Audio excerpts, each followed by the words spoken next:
Año 79 después de Cristo. Los habitantes no sospechan del peligro que se avecina.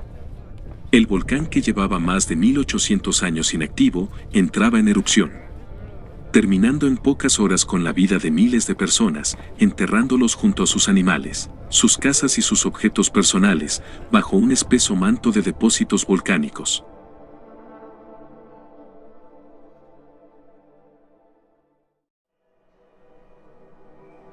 El Vesubio es un volcán en activo, que se encuentra a unos 20 kilómetros de la ciudad de Nápoles.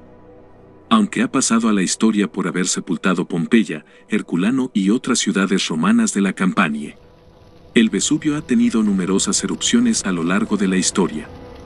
Algunas de ellas tuvieron lugar durante la prehistoria, siendo las más impactantes las que se han datado hacia el 6000, 3500 y 1800 a.C.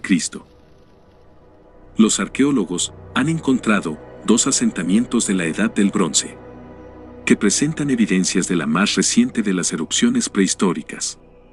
Sin embargo, esta erupción del segundo milenio antes de Cristo no fue tan dramática, ya que no se han encontrado apenas evidencias de cadáveres. Los habitantes, por tanto, debieron de huir en las primeras fases de la erupción volcánica. Es un volcán peligroso, sobre todo porque en su entorno habitan millones de personas. No ocurrió lo mismo con la más importante y famosa de todas las erupciones del volcán, la que ha permanecido en nuestra memoria y tuvo lugar el 24 de octubre del año 79, después de Cristo. Fue precedida por un potente terremoto, casi 20 años antes, en el año 62 después de Cristo, que causó importantes daños en la ciudad. Esta estaba todavía en proceso de reconstrucción cuando tuvo lugar la terrible catástrofe. Pensemos que en esa época vivían en Pompeya y alrededores unas 20.000 personas. La erupción alcanzó las ciudades de Pompeya, Herculano y Estavia, que quedaron sepultadas por varias capas de ceniza volcánica y no serían excavadas hasta el siglo XVIII, así como otras zonas circundantes. En 1860, el arqueólogo Giuseppe Fiorelli utilizó un método para rescatar los vacíos entre las capas de cenizas que correspondían a los cadáveres atrapados, inyectando yeso líquido que iba ocupando el hueco para después solidificarse.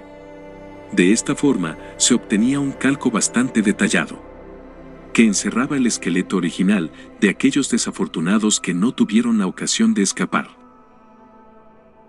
Si bien, el total de víctimas mortales sigue siendo desconocido, de las aproximadamente 20.000 personas que habitaban en estas ciudades, se han hallado en Pompeya y Herculano restos de 1500, y aún en la actualidad siguen apareciendo nuevos cuerpos. Aquel lejano 24 de octubre, una columna de humo comenzó a ascender desde el interior del volcán. En Herculano, una especie de fango, mezcla de cenizas, lava y lluvia, inundó las calzadas y callejuelas de la ciudad, cubrió los tejados y penetró por ventanas y rendijas. La gente salió horrorizada de sus casas y muy pocos pudieron huir de aquella ciudad italiana. En Pompeya, por su parte, el fenómeno se inició como una finísima lluvia de cenizas que nadie sentía. Luego cayeron los lapilli, pequeñas piedras volcánicas que se parecen a las normales, piedras pómez de varios kilogramos de peso. La ciudad quedó envuelta en vapores de azufre que entraron en las casas y las villas, y se filtraron en las togas que la población se ponía en nariz y boca para protegerse. Los pompeyanos comenzaron a pasar angustiosos minutos, replegados en los rincones que podían encontrar. Y cuando en el último momento algunos trataron de huir, muchos murieron lapidados por las piedras pómez. Aterrorizada, la población retrocedió y se encerró en sus casas. Pero era demasiado tarde. En algunos casos, los techos se derrumbaron, dejando sepultados a los inquilinos. 2 días más tarde, todo había acabado. Del Vesubio solamente salía una débil columna de humo, y el volcán se encontraba rodeado por un enorme pedrisco. En una distancia de 18 kilómetros, el paisaje quedó asolado, los jardines no eran más que un terregal. Los campos estaban llenos de ramas ennegrecidas y las ciudades habían desaparecido. Las partículas de ceniza se extendieron por África, Siria y Egipto. La mañana del primer día. El 24 de octubre fue percibido como un día normal, por el único testigo presencial que dejó un documento sobreviviente. Plinio el Joven, que en ese momento se encontraba en Miceno. Al otro lado del Golfo de Nápoles, a unos 30 kilómetros del volcán, lo que pudo haber evitado que advirtiera los primeros signos de la erupción. Plinio el Joven escribió un relato de la erupción.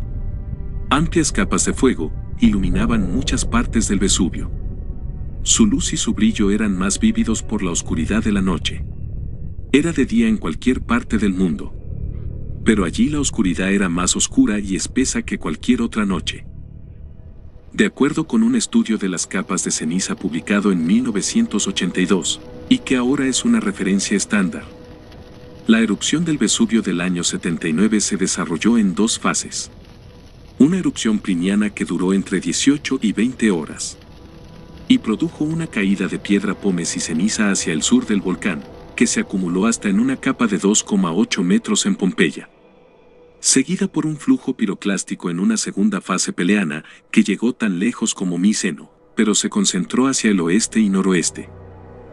Dos flujos piroclásticos envolvieron Pompeya, quemando y asfixiando a los rezagados que se habían quedado en la ciudad. Oplontis y Herculano recibieron el peso de las marejadas y fueron enterradas también por una fina capa de ceniza, piedra pómez, fragmentos de lava y depósitos piroclásticos.